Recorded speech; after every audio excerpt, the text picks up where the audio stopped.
ำแล้ว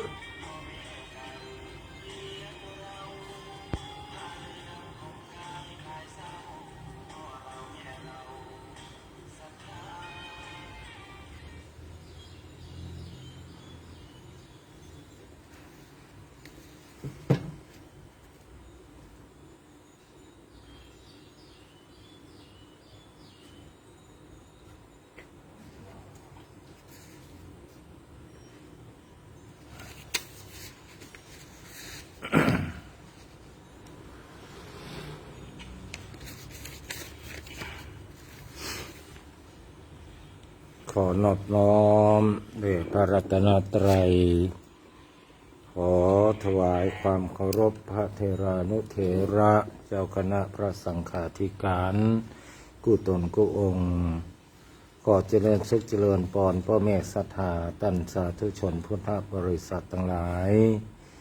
รายการอู้จาภาษาธรรมกำเมืองล้านนาหรือว่ารายการเสียงธรรมเสียงทองได้มาปะพบกับญาติโยมสาธุชนพุทธบริษัททั้งหลาย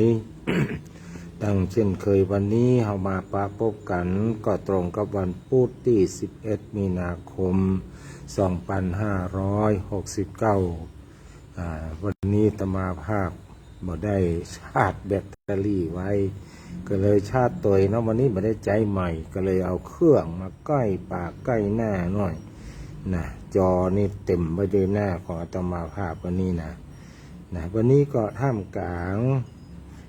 บรรยากาศขมุกขมัวเนาะทำท่าว่าฝนจะตกนี่นะเพราะว่าอากาศก็มีการเปลี่ยนแปลงไปเนาะก็ดีเหมือนกันถ้าว่าตกนะตกฝนตกบ่ได้นี่หมายว่านะแต่ว่ามันจังเอาลมมาตัวเนาะมาเดี๋ยวนี้โอ้ตื่นมาเมื่อเจ้าญาติโยมสาธุชนทั้งหลายไล่กวาดขี้เหี้ยโดยเฉพาะใบโพนักแตะนักว่าเพราะว่าช่วงนี้เป็นช่วงที่ว่าใบโพมันหล่นพอดีป้อตัดตกเนี่ยเหี้ยไปเต็มมัดประเดี๋ยวนี้นะแต่เจ้าเพี้ยวดีแล้วนะประเดี๋ยวนี้เต็มมาเมาะนะหมุนไปหมุนมาในวัดนะลมพัดไปทางเหนือมันก็ไปทางเหนือลมพัดไปทางใต้ก็พัดไปทางใต้เตี้ยก็วนไปวนมาทำท่าว่าจะเป็นลมพัดตาไก่นะก็เดียวกับพื้นเราก็จะได้ลุยกันนะเมาะนะ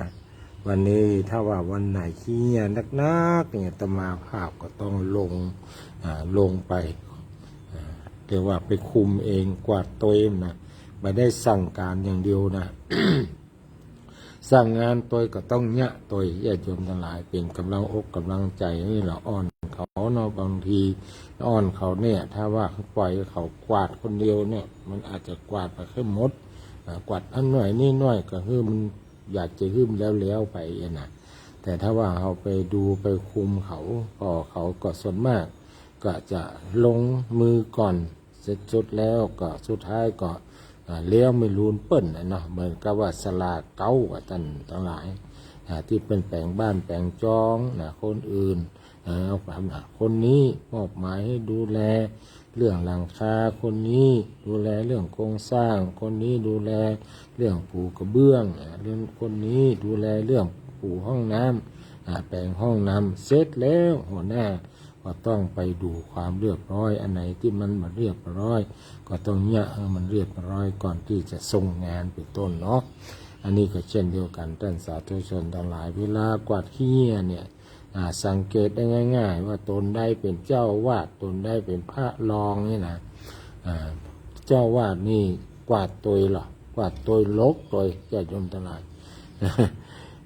กวาดตัวลกเนี่ยตัวไปเนี่ยเพราะว่าความรับผิดชอบมันบวกไป2ยกกำลัง2ถ้าเป็นเนนก็ยังกล้าก็ไปทางอย่างกวาดแล้วก็แล้วไปบางทีเขาใจเขากวาดเขาก็กวาดไปได้ไปเพี้ยวสกรรมก็เพราะว่าอย่างนั้น เขาก็จะมีกรรมเถียงก็อาจารย์บอกก็ผมหรอกบอกผมกวาดผมก็กวาดแล้วผมก็ไปกะมันต้องบอกนะโดยเฉพาะคนสมัยละอ่อนสมัยเนี้ยต้องบอกข้างนักแน่นเน้นล้างถ้วยล้างจานล้างทุกสิ่งทุกอย่างให้มันหมดเนี่ยแล้วก็เก็บไว้อย่างเงี้ยนะหรือว่าไปคว่ำไปตากไว้อย่างเงี้ยเนี่ยบางทีนี่บอกให้ล้างจานก็ล้างกับจานบอกให้ล้างถ้วยก็ล้างกับถ้วยเนี่ย นะเขาจะว่าจะได้ดีก็บอกว่าเนาะเขาไม่ได้เกิดเองเพราะว่าจิตใจนี่มัวจะเล่นมัวจะยังไปตั้งหน้าติ๊กๆอย่างนั้นก็ต้องกำกับหรือว่ากำชับมันแน่นไปเลยว่าเขาต้องการให้เขาเนี่ยอย่างพ้องบอกให้เขาบางทีบางครั้งการสื่อสารเนี่ยเอาบางทีสิ่งที่มันบาดสำเร็จได้นั่นนะท่านหลายมันเกิดจากสองคนคือคนสั่งกับคนฟังบางทีบางครั้งนี่คนสั่งบอกรู้เรื่องคนฟังก็เลยบอกเข้าใจเลยคือคนฟังเป็นผู้ปฏิบัติก็เลยปฏิบัติบัตรถูกต้องนะบางทีนั้นคนสั่งแล้วแต่คนฟังบอกเข้าใจก็มีนะคนบางทีเพิ่นสั่งเราสั่งต่อช่วยบอกให้พระเนรกำเนิดช่วยกันนั่นนี่คนรับคำสั่งไปก็ฟังบอกให้โอเรื่องก็ไปสั่งอาจจะผิดเพี้ยนไปเป็นอย่างอื่นไปเพราะฉะนั้นเรื่องของการสั่งแล้วก็รับคำสั่งนั่นก็เป็นสิ่งจำเป็นว่าจะต้องให้มันมีเข้าใจนะเข้าอกเข้าใจกันแต่ก่อนการงานมันจะออกมาดี ท่านสาธุชนพุทธบริษัทต่างหลายนะพยากรณ์อากาศวันนี้เป็นยังไงนะพยากรณ์อากาศภาคเหนือเชียงใหม่วันนี้ลองพอก่อนสักหน่อยเนาะญาติโยมสาธุชนเฮาจะได้มันก็พอดโดยเฮารายละเอียดพยากรณ์อากาศจังหวัดเชียงใหม่เนาะวันนี้11 มีนาคม 2569เป็นว่าช่วงกลางวันอากาศร้อนมีเมฆเป็นส่วนมากนะพายุฝนมีพายุฝนฟ้าคะนอง 30%ของพื้นที่ลมกระโชกแรงและอาจมีลูกเห็บตกบางแห่งหรอกอุณหภูมิต่ำสุดสูงสุด 31-36 ต่ำสุด 17-22 ลมตะวันออกเฉียงใต้ความเร็ว 10-15 กิโลเมตรต่อชั่วโมงช่วง7 วันตั้งหน้าคาดว่าจะมีฝนฟ้าคะนองต่อเนื่อง20-40%ของพื้นที่ในช่วงวันที่10ถึงวันที่13-69ก่อนจะร้อนขึ้นในวันที่14ถึง16 มีนาคมอันนี้ก็เป็นพยากรณ์อากาศวันนี้และก็พยากรณ์อากาศ7 วันต่อไปตั้งหน้าญาติโยมทั้งหลายก็จะมีฝนประมาณ30-40%ก็นึกถึงภาพว่าเปอร์เซ็นต์นั้นน่ะบางทีเขาก็อู้กันเป็นการโฆษณาเนาะก็อาจจะทำให้หลายคนที่เพิ่นบ่เข้าใจเรื่องเปอร์เซ็นต์อาจจะเข้าใจคาดเคลื่อนไปยกตัวอย่างว่าบริษัทรับรองเนี่ยนะ1,000,000%เนี่ย10,000%100,000%เนี่ยท่านหลายมันไม่มีเนอะญาติโยมทั้งหลายอันนั้นมันเป็นการโฆษณาบ่ได้คำว่า100%มันต้นที่สุดก็คือ100%แล้วแหละนะ100%ตอนเองนะ100%ภาษาวิทยุมือถือหรือว่าภาษาวอเพิ่นบอกว่าอยู่ในถ้าว่า 100% เนี่ยก็คืออยู่ในระดับ5นะว16.5นะสมมติว่าเช็คความถี่ความแรงของคลื่นนะประมาณเท่าไหร่นะตกระดับ5นี่คือตกหนักที่สุดละนะฝนฟ้าคะนองระดับ30นี่ก็อันที่บ่ตก70ที่ตกกับ30%แล้วอันบอกว่าจะตกที่ไหนบางทีอาจจะกระจัดกระจายไปตกข้างหน่อยนี่หน่อยหรือว่าจะตกที่ใดที่หนึ่งที่เดียว 30% ก็ได้เนอะญาติโยมสาธุชนพุทธบริษัททั้งหลายเนาะในช่วงแรกนี้อาตมาภาพก็จะเพิ่มช่วงของรู้ไว้ใช่ว่าใส่บ่าแบกหามมาถึงช่วงนึงเนาะรู้ไว้ใช่ว่าใส่บ่าแบกหามพลเมืองพระว่าจะได้หาไผมีคำตอบบอกตัวรู้ไว้ใจว่าใส่บ่าแบกหามอันนี้ก็วันนี้จะนำเสนอเรื่องพุทธคุณธรรมคุณสังฆคุณต่างๆพุทธคุณธรรมคุณสังฆคุณพุทธคุณมีเท่าใดพุทธคุณมี56เนาะพุทธคุณธรรมคุณมีเท่าใดมี38สังฆคุณล่ะมีแต่ใดมี14เท่านั้นแต่ว่าที่มันเป็นโดดเด่นนะแต่ละคุณเนี่ยที่โดดเด่นนั้นกับพุทธคุณนั้นมี9ธรรมคุณมี6ส่วนสังฆคุณนั้นก็มี9เช่นเดียวกันค คือการขยายความคุณสมบัติของพระรัตนตรัยอย่างละเอียดเช่นพระพุทธเจ้าผู้ทรงเป็นพระอรหันต์พระธรรมที่ปฏิบัติได้จริงและประสงค์ปฏิบัติดีซึ่งนิยมสวดในบทอิติปิโสภควาสวากขาโตสุปฏิปันโนเพื่อการเจริญภาวนาและก็เป็นการเพิ่มพูนศรัทธาญาติโยมทั้งหลายวันนี้เอาหน้าจู้กับกล้องเนี่ยนี่บางทีบางครั้งโอ้ยยังไม่อยู่ไกลเลยเพราะมาหันหน้าเนี่ยวันนี้หันก็แก่นตาเนาะแล้วกล้องมันใกล้เพราะว่ามันได้ใส่ไม้อันที่ซุกไม้กับที่ซุกแบตเตอรี่นะมันเป็นหูเดียวญาติโยมทั้งหลายจะเอาเครื่องโทรศัพท์ไว้ไกลก็กลัวมันจะมาดูดเข้าไปเนาะเสียงก็เลยเอามาใกล้ปากใกล้หน้าใกล้ตานี่วันนี้พอหน้ากันจังๆกันไปเลยเนาะก็มันหันชัดๆไปเลยพุทธคุณโดยพิสดารก็คือหมายถึงคุณของพระพุทธเจ้านั้นมีถึงหมด9อย่างญาติโยมสาธุชนทั้งหลายมีอย่างพ้องอาตมาภาพจะบอกคุณที่1คุณของพระพุทธนะอรหังแปลว่าเป็นพระอรหันต์ไกลจากกิเลสนะอรหังเนี่ยแปลว่าเป็นพระอรหันต์ทั้งหลายประการที่2คุณของพระพุทธเจ้าประการที่2สัมมาสัมพุทโธแปลว่าเป็นผู้ตรัสรู้ชอบได้โดยพระองค์เองคือหมายความว่าการที่พระองค์หูธรรมะเนี่ยหูธรรมะซึ่งธรรมะนั้นเป็นสิ่งที่เกิดก่อนแล้ว แต่ว่ามันมีภัยค้นพบบางหูมันลอยไปลอยมาอยู่ในโลกนี้มากี่ล้านปีแล้วมั้งแต่ว่ามีภัยค้นพบแต่พระพุทธเจ้าของเราเนี่ยได้เป็นสัมมาสัมพุทโธคือได้ตรัสรู้คือเห็นธรรมนั้นแล้วเอาธรรมนั้นมาสั่งสอนเราทั้งหลายเรียกว่าสัมมาสัมพุทโธตรัสรู้ชอบได้โดยพระองค์เองอันนี้คือคุณข้อที่2 ในคุณข้อที่3วิชาจรณะสัมปันโนแปลว่าถึงพร้อมด้วยวิชาแปลว่าความหูแจ้งจรณะคือความประพฤติดีประพฤติชอบนะวิชาจรณะสัมปันโนสัมปันโนแปลว่าถึงพร้อมทั้งหลายวิชาก็คือความรู้แจ้งเนี่ยวิแปลว่าวิชานะชานี่แปลว่ารู้อยู่แล้ววิชานะจรณะรู้แจ้งนะสัมปันโนถึงพร้อมด้วยความรู้และนะความประพฤติที่ดีงามประการที่4สุขโตเสด็จไปดีแล้วคือหมายความว่าทรงอู้และทำแต่สิ่งที่ดีงามพระพุทธเจ้าของเขาเนี่ยนะสุแปลว่าดีงามง่ายฆาโตแปลว่าไปแปลว่าเสด็จไปดีแล้วแต่ในความหมายหมายถึงว่าการอู้และการทำแต่สิ่งที่ดีงามประการที่5คุณของพระพุทธประการที่5ทั้งหลายโลกวิถูทรงรู้โลกนะอย่างแจ่มแจ้งโลกมันมี2อย่างล่ะเอาท่านอะไรอาจจะหู้โลกในความหมายคือแผ่นดินนี่นะจริงๆแล้วในความหมายของในทางพระพุทธศาสนาเนี่ยเอามี2อย่างคือโลกคือหมู่สัตว์อย่างหนึ่งแล้วก็โลกคือแผ่นดินทำอย่างหนึ่งสรุปแล้วว่าโลกในทางพุทธศาสนานี่มี2อย่าง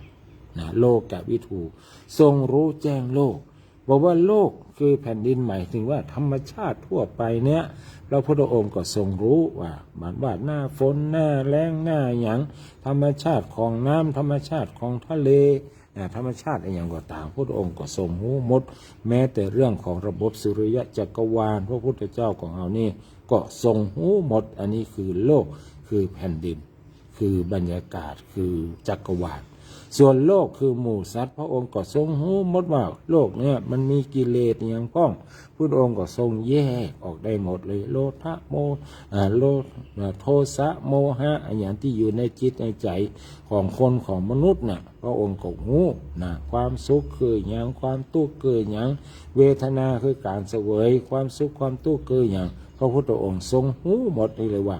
โลกวิถูทรงรู้โลกอย่างแจ่มแจ้งในข้อที่6ญาติโยมสาธุชนพุทธบริษัททั้งหลาย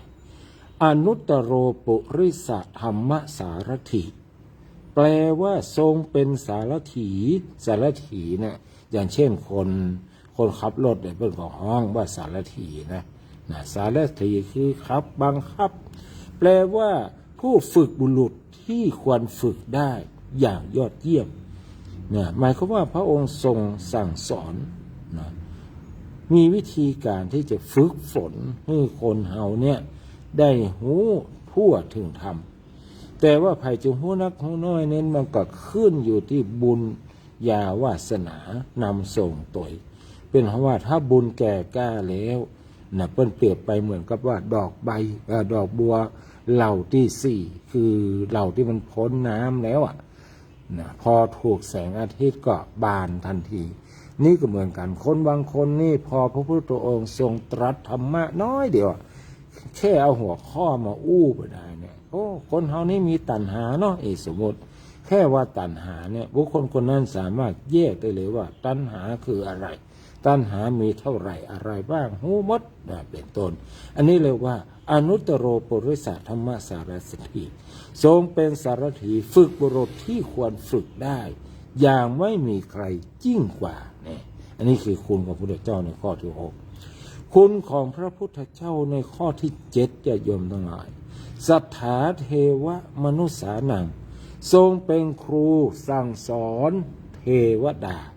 และมนุษย์ทั้งหลายนะพระพุทธเจ้าของเราเนี่ยทรงเป็นครูสั่งสอนตึงเทวดาและมนุษย์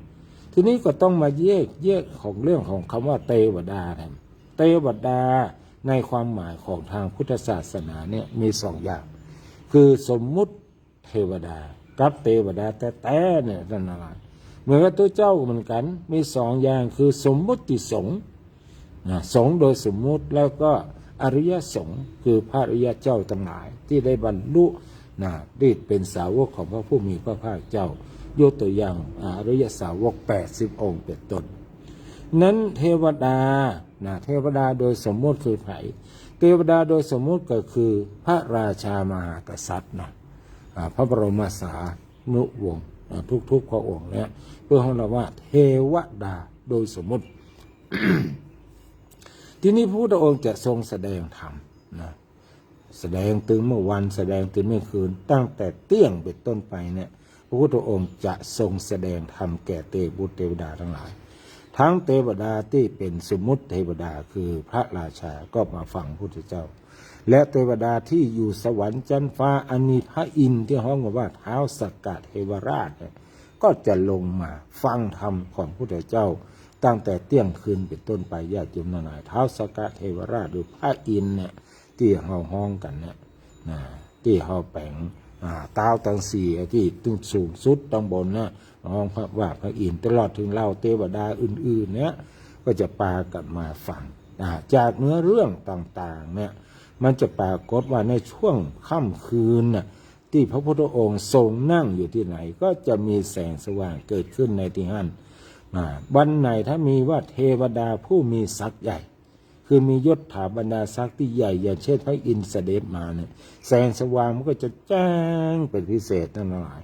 แต่ถ้าเป็นวันเทวดาเหล่าอื่นที่มียศน้อยลงมาแสงนั้นมันก็จะอ่อนลงไปตามสภาพของยศของเทวดาตนนั้นๆที่มาฟังพระพุทธเจ้าในครั้งที่พระพุทธองค์ได้ไปขอพักกับพระอุรุเวลากัสสปะซึ่งเป็นชดิน3พี่น้องนั้นก็ถ้าชดิน3พี่น้องให้พระองค์ได้พักได้พักอยู่ใกล้ๆอาสลมพอดีโต๊ะกลางคืนมานำกมูเตบุตรเทวดาเขามาเฝ้า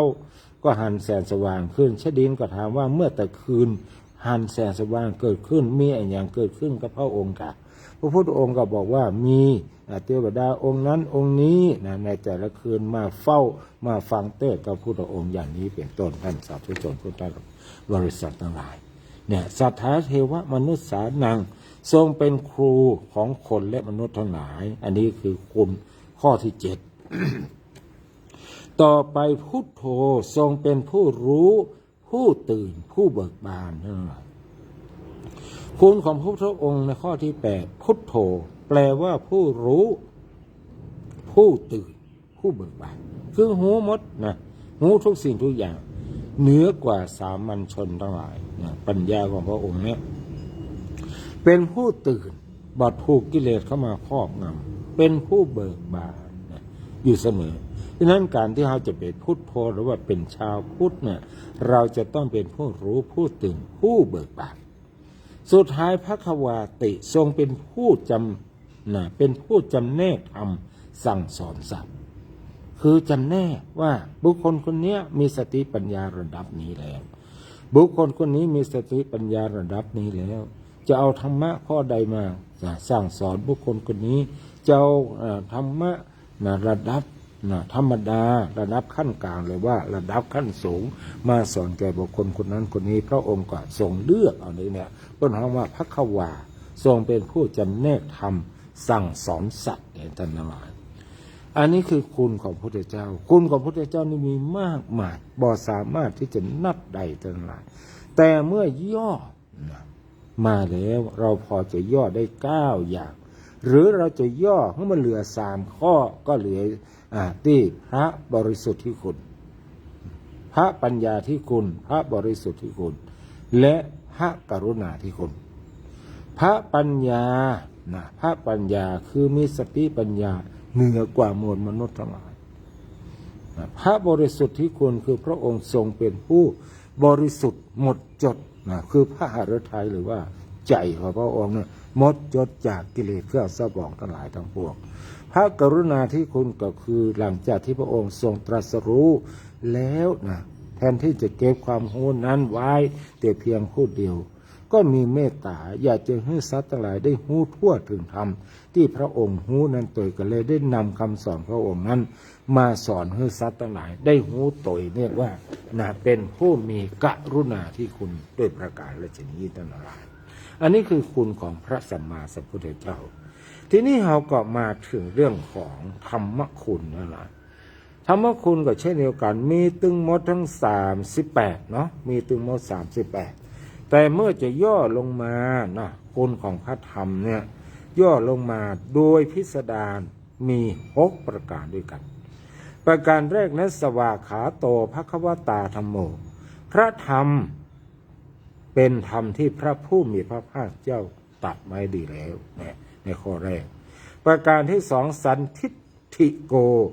ผู้ศึกษาและปฏิบัติพึงเห็นได้ด้วยตนเองพระธรรมคำสอนของพระพุทธเจ้านี้ท่านหลายเป็นวิทยาศาสตร์พิสูจน์ได้ผู้ปฏิบัติพึงผู้ศึกษาและปฏิบัติพึงหันได้ด้วยตนเองให้หูก็ต้องปฏิบัติเองประการที่3อากาลิโกไม่จำกัดด้วยกาลเวลาปฏิบัติเมื่อใดก็เกิดผลเมื่อนั้นมันกำกัดเวลาเท่าไหร่ปฏิบัติเมื่อใดได้ผลเมื่อนั้นประการที่4เอหิปัสสิโกควรเรียกให้มาดูก็คือพิสูจน์ได้พิสูจน์ได้ประการที่5โอปัญญิโกควรน้อมเข้ามาใส่ตัวก็คือนำธรรมะนั้นมาประพฤติปฏิบัติน้อมมาใส่ตัวสุดท้ายปัจจตังเวทิตโพวินโยหีติวินยูชนพึงรู้ได้เฉพาะตนปัจจตังเป็นของเฉพาะตนผู้ใดประพฤติปฏิบัติผู้นั้นได้ผลโดยตนเองอันนี้คือคุณของพระธรรมสรุปแล้วพระธรรมเนี่ยมีคุณคือย่อมรักษาผู้ปฏิบัติไม่ให้ตกไปในที่ชั่วทำใดก็ไร้ค่าถ้าไม่ทำเข้าใจกับญาติโยมหลายบางคนนี่หูทำโอ้เก่งทำมากๆเก่งแต่ตู้เจ้าก็มีทั้งนั้นรู้ทำแต่ไม่ประพฤติทำนักปราชญ์จึงบอกว่าทำใดก็ไร้ค่าถ้าไม่ทำทำแรกนั่นทรรมทำอันไม่รู้นั่นคือทมทำใดก็ไร้ค่าถ้าบ่ทำอันนี้คือคุณของพระธรรมทีนี้ก็ไปหาคุณของพระสงฆ์มีทั้งหมด14แต่เป็นย่อลงเหลือ9มีอย่างห้อง1สุปฏิปันโนเป็นผู้ปฏิบัติดีตัวเจ้าเขาโดยเฉพาะพระอริยสงฆ์เป็นผู้ปฏิบัติดีอยู่แล้วอย่างสงฆ์อาตมาภาพของทั้งหลายเป็นสมมติสงฆ์บางทีบางครั้งก็อาจจะมีการผิดพลาดไปเป็นเรื่องธรรมดาเพราะยังเป็นปุถุชนอยู่ ยังมีกิเลสอยู่ แต่ละรูปละองค์ก็ดูแลบังคับข่มจิตใจตัวเก่าด้วยความอดทนอยู่แล้ว แต่ก็มีโอกาสพลาดได้ ดังตัวอย่างที่ปรากฏในหันทั้งหลายพระเจ้าพระสงฆ์หลายรูปหลายองค์บวชประเมินมีความรู้กดสูงหูธรรมะเสี่ยงอย่างแต่ไม่ได้ประพฤติปฏิบัติก็พลาดถูกกิเลสเข้าครอบงำก็เป็นเรื่องของธรรมดาทั้งหลายกรรมุนาปฏิติโลโกสัตว์โลกย่อมเป็นไปตามกรรมภัยพิษภัยปฏิบัติที่ประถูกประต้องเพื่อก็รับความผิดของเพื่อนไปนั้นเราแบบต้องไปว่าเอาภัยละเป็นเรื่องปกติธรรมดานะตัวเราเองก็ผิดพลาดได้เหมือนกันเนาะมีโอกาสผิดพลาดได้เหมือนกันประการที่สองอุชุปฏิปันโนปฏิบัติตรงนะพระสงฆ์เนี่ยโดยเฉพาะอริยสงฆ์นะท่านปฏิบัติตรงนะพระสงฆ์ทั้งหลายทั้งปวงก็เช่นเดียวกันพยายามปฏิบัติตรงอาตมาภาพใช้คำว่าพยายามนะต่อไปประการที่สามญายะปฏิปันโนปฏิบัติเพื่อรู้ธรรมเป็นเครื่องออกจากทุกข์นะพระสงฆ์พยายามปฏิบัติธรรมเพื่อเป็นเครื่องออกจากทุกข์สามิจิปฏิปันโนปฏิบัติสมควรอาหุนายโยควรแก่การคำนับควรแก่การบูชาพระสงฆ์ของเราโดยเฉพาะสมมุติสงฆ์นั่นแหละอริยสงฆ์แน่นอนอยู่แล้วเราเคารพนับถือแต่ว่าสมมุติสงฆ์ก็พยายามปฏิบัติตนเพื่อควรแก่การคำนับเพื่อควรแก่การบูชาของญาติโยมทั้งหลายปาหุนายโยควรแก่ของต้อนรับควรแก่การต้อนรับด้วยข้าวปลาอาหารทักขินายโยควรแก่ทักษิณาทานคือการที่ญาติโยมทั้งหลายได้มาทานกันมาดูแลพระสงฆ์องค์เจ้าหรือว่ามาทำบุญกับพระเจ้าพระสงฆ์เนี่ยอันนี้ก็เป็นคุณนะเป็นคุณนะถือว่าเป็นไปรษณีย์เนาะตัวเจ้านี่เป็นไปรษณีย์อัญชลีกรณิโยควรแก่การกราบไหว้นะอัญชลีกรณิโยควรแก่การกราบไหว้คือทำตัวทำตนเป็นผู้ที่ควรกราบไหว้อนุตตรังปุญญเขตังโลกัสสาเป็นเนื้อนาบุญของโลกนะพระเจ้าพระสงฆ์เนี่ยเป็นว่าเป็นเนื้อนาบุญของโลกไม่มีนาบุญอื่นยิ่งกว่าทั้งหลายเอานึกถึงนาก่อนนาเนี่ยนาไหนถ้าหากว่าดินดีน้ำดีปุ๋ยดีเขาปลูกเข้านานั้นก็จะได้ผลดีเข้าก็จะออกท้วงออกหน่อยดีได้ผลดีอนุโมทนาบุญเนอะท่านอาจารย์พระครูนะปราโมทเนาะตามหน้าไว้นะปราโมทสุภัทรปราโมทท่านพระครูสุภัทรปราโมทจากสำนักสงฆ์อะไรนะวัดป่าขันติการามวัดป่าขันติการามห้วยทรายอำเภอแม่ริมพร้อมด้วยญาติโยมสาธุชนเพื่อนเอาอย่างว่าสตรอเบอรี่จากอำเภอเสมิงมาฝากนะญาติโยมให้อยู่ใกล้ๆนะใครก็ได้สตรอเบอรี่ก็มาเนี่ยอย่าแจกให้คนละน้อยสองน้อยนิมนต์นะครูบาอาจารย์ครับนิมนต์นั่งเลยครับผมตอนนี้ผมกำลังจัดรายการอยู่อาจารย์ตอนครูบาอาจารย์ท่านมหาประโยค9เนาะได้เรียกว่าวันนี้ช้างเหยียบนาพญาเหยียบเมืองก็ถือว่าเป็นบุญโชคลาภวาสนาของวัดผาบองเนาะที่ได้มีโอกาสต้อนรับพระเถระผู้ใหญ่เดินทางมาจากปักใต้นะภาคใต้ของประเทศไทยของเราซึ่งก็ได้มาเยี่ยมมาเยียนไปเสมิงมาเนาะอันนี้ก็ได้ท่านท่านมหาชาตรีปท9วัดชัยมงคลจากจังหวัดสงขลาได้มาเยี่ยมมาเยียนกับสารได้มองที่นี่ได้นิมนต์ได้เลยครับ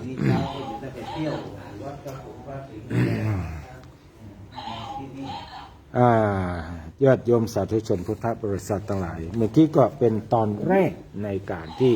เราได้อู้ไปเป็นเรื่องของการรู้ไว้ใช่ว่าเสบาแบกหามในช่วงที่สองนี้ก็เป็นเรื่องของประทีปชีวิตของ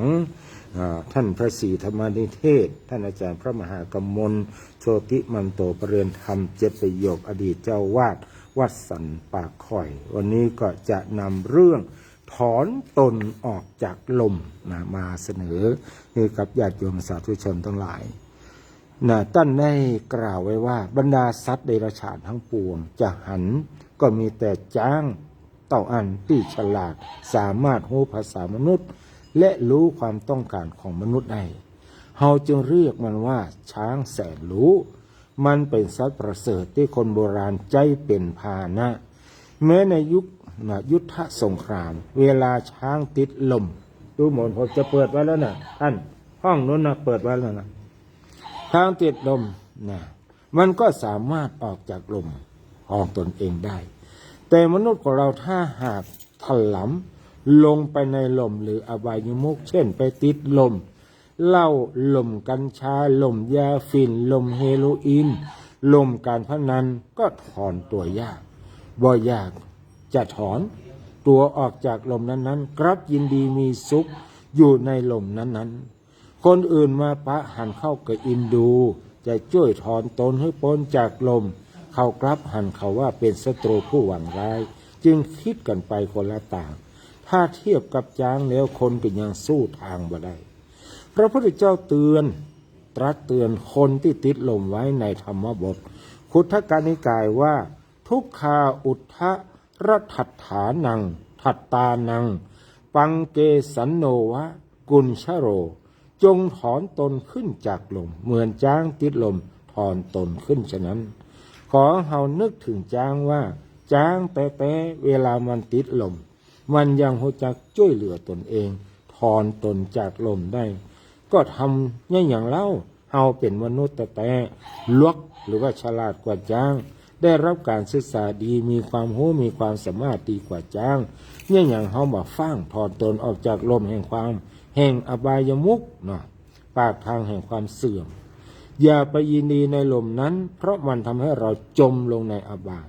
ทำให้เราตายทั้งเป็นเน่าทั้งเป็นเหม็นทั้งเป็นจงรีบถอนตนออกจากลมแม้พ่อแม่พี่น้องและทุกคนที่เกี่ยวข้องคอยให้กำลังใจเอาอยู่แล้วอันนี้ก็จบไปเรื่องของปฏิชีวิตของท่านพระศรีธรรมนิเทศเนื้อเป็นธรรมะบรรณาการฝากท่านทั้งหลายในช่วงที่2ในวันนี้ญาติโยมสาธุชนพุทธบริษัททั้งหลายอนุโมทนากับโยมเพลินจิตอุทยาคุณครูยากศนคุณอรนุชพุทธสิงห์เนาะแล้วก็คุณอย่างเนี่ยท่านอาจารย์ศิวลีเดินดงนะจากแม่แตงเมตตาชมรายการอยู่เวลานี้วันนี้หน้าใหญ่เนอะวันนี้นะ เอาโทรศัพท์มาใกล้หน้าเพราะว่าเสียบไมค์บ่ได้ท่านทั้งหลายวันนี้บ่ได้ชาร์จแบตเตอรี่ไว้ก็เลยต้องชาร์จไปตัวจัดการไปตัวจัดรายการไปตัวก็บ่ได้ใจใหม่ก็เลยต้องเอาโทรศัพท์มาใกล้หน้าให้มันหันที่ใครก็หันหน้าตมาทีก็พอได้แล้วเนอะวันนี้นะเพราะว่าสิวมีกี่แก่นผมงอกกี่เส้นเนาะพอละ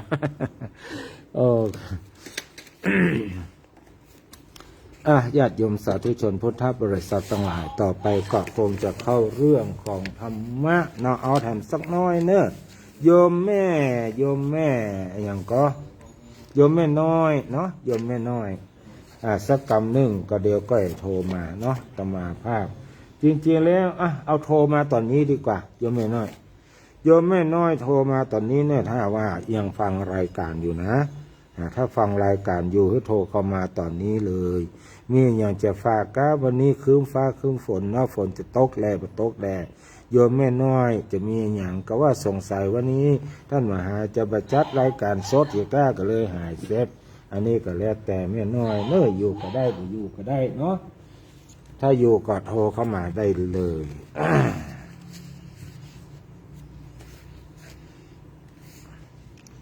มาทางนิทานธรรมบทดีกว่าญาติโยมทั้งหลายนิทานธรรมบทเนาะวันนี้นำเสนอเรื่องแรกก็สัตถิวิหาริกของพระมหากัสสปะนะเพราะว่าสิทธิ์ใจร้อนสิทธิ์ใจฮ้อนเล่ากันมาว่าเมื่อพระมหากัสสปะพักอยู่ในถ้ำปิดผลิถ้ำไม้เรียบใกล้กรุงราชคฤห์มีสัตถิวิหาริกอยู่2 รูป รูปหนึ่งขยันอุปถากเป็นต้นว่าจัดน้ำฉันน้ำใช้น้ำล้างหน้าไว้ส่วนแถมรูปหนึ่งคอยนิมนต์พระถิละใจรุดตนจัดเองไว้นะใจรุดตนจัดไว้เองคือตนหนึ่งอุปถากนะเราต้องแยกก่อนเนี่ยตนหนึ่งขยันอุปถากเป็นต้นว่าจัดน้ำฉันน้ำใช้น้ำล้างหน้าไว้แถมรูปหนึ่งเนี่ยนิมนต์พระเถระเหมือนกับว่าตัวเก่าเนี่ยได้จัดน้ำเอาไว้ให้พระเถระต่อมาพระเถระหูตันจึงให้โอวาทว่าเป็นพระสงฆ์องค์เจ้าบ่ควรเสนอกิจการที่ผู้อื่นทำไว้ว่าตัวเก่าเป็นคนทำเธอน่ะโคตรนะหมายถึงว่าตัวเจ้าตัวนี้โคตรขนาดหาว่าเรื่องเล็กๆน้อยๆก็ว่าครั้นวันรุ่งขึ้นบ่ไปบิณฑบาตบ่ไปบิณฑบาตโดยละอัดพวงเลี่ยงไปที่บ้านโยมอุปถาของพระเถระจุว่าพระเถระอาพาธเขาก็จัดอาหารฝากมาถวายพระเถระก็เลยจัดการฉันเฮียเองในต่างๆจึงกลับเข้าวัดรุ่งขึ้นแถมวันหนึ่งพระเถระหูเรื่องจึงสอนว่าทำอย่างอี้บ่สมควรแก่บรรพชิตเขาก็โคตรแถมหาว่าวันนั้นว่าอย่างนี้วันนี้ว่าอย่างนั้นหม้อข้าวสุกก้อนเดียวบ่ได้ทำเป็นเรื่องเป็นแล้วอีหล่ะ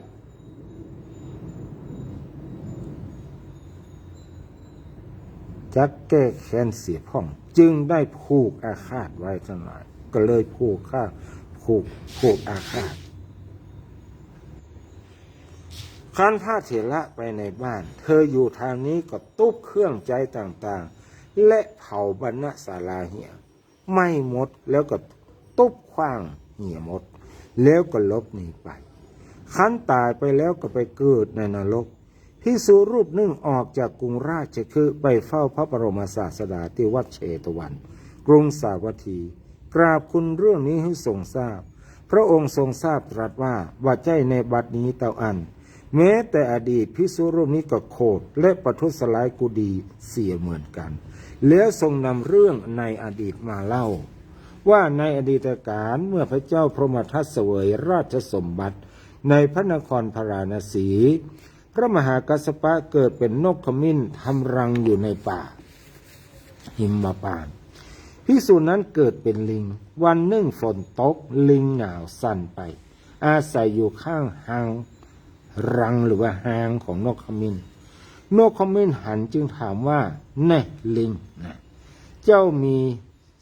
ศีรษะและมีมือมีเท้าคล้ายมนุษย์นะเจ้าก็มีหัวมีมันสมองเหมือนกับมนุษย์เมื่อเป็นจะอันแล้วฉะไหนหนอเรือนเย้าจึงบ่มีนี่อย่างว่าแปลงเฮือนนี่นะว่าจะอันลิงได้ฟังจะอันก็คิดว่ามือเท้าของเรามีก็จริงแต่ปัญญาสำหรับใจเราก็สร้างเย้าเรือนบ่มีใครจะแถลงข้อนี้จึงกล่าวว่าแน่นกขมิ้นข้ามีศีรษะและมือเท้าคล้ายคนก็จริงแต่ปัญญาใดที่ประเสริฐในหมู่มนุษย์ปัญญานั้นของข้าบ่มีนกขมิ้นได้ฟังคำแก้ตัวจะอั้นเมื่อจะติติงลิงว่าเจ้านี้จักครองเรือนได้จะใดจึงกล่าวถ้อยคำที่เป็นเหตุให้ลิงเรื้อรังว่าคนมีจิตใจบ่มั่นคงมือไวใจเร็วประทุษร้ายมิตรมีความไม่แน่นอนเป็นปกติย่อมหาความสุขบ่ได้แน่ลิงเจ้าจงเป็นคนแข่งขันเลิกลุกลี้เหียจงทำกระท่อมกันหนาวกันลมเตอะว่าจะอันลิงโคตรแล้วก็มารู้หลังนกขมิ้น